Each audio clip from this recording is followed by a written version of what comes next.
panel 2, you discussed some of the other video game licenses and the fact that you are, trying to maybe do some God of War 3 figures, but you also have a lot of movie licenses and something like the Twilight figures, which sell really well for you guys. Is the Twilight line something that you do so you guys can do lines like the God of War line, so you could do something more on the fringe? We do a lot of merchandise with Twilight. It's not just the figures, so I wouldn't say we do it for the sole purpose of being able to do those other things, but by having something that's so much broader appeal and more of a mass audience type of item, it allows us to do some of those other things, which is helpful. Things like a Big Daddy or a Boomer for Gears of War, or the way we're doing Army of Two with all the articulation and all the accessories, all the little ammo packs and walkie-talkies and guns that plug into the figures' backs and guns that go into their holsters. All these separate pieces are expensive, so it's nice when we have a line that sort of balances out, where Twilight's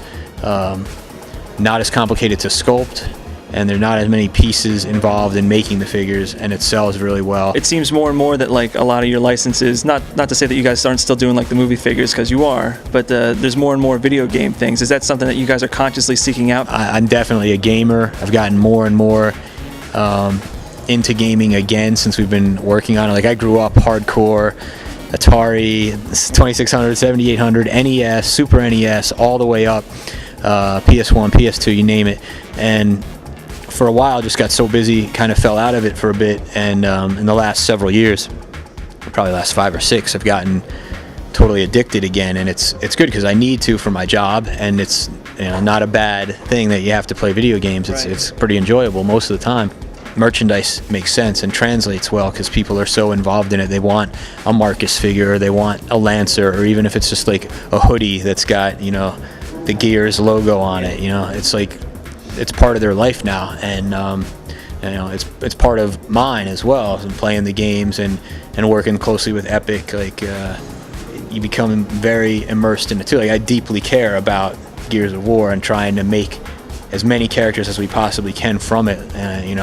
I want, hopefully, in my office, you've been there, there's a shelf that's got about 20 different Gears, Locust, Cogs, they're all there, and I like to keep building, and I got a checklist I keep myself, like, all right, we've done about 30, like, who's going to be next? If and when there's a Gears of War 3, we want to keep pumping out figures up until that point, until there's new designs and new subject matter from the third game, but we want to keep it on the shelf all along. With all the licenses that you guys get to do, have you guys ever thought about like your own, NECA line of designs and stuff? Some of the artists in particular, they're drawing a lot or sculpting different things that are just in their own head.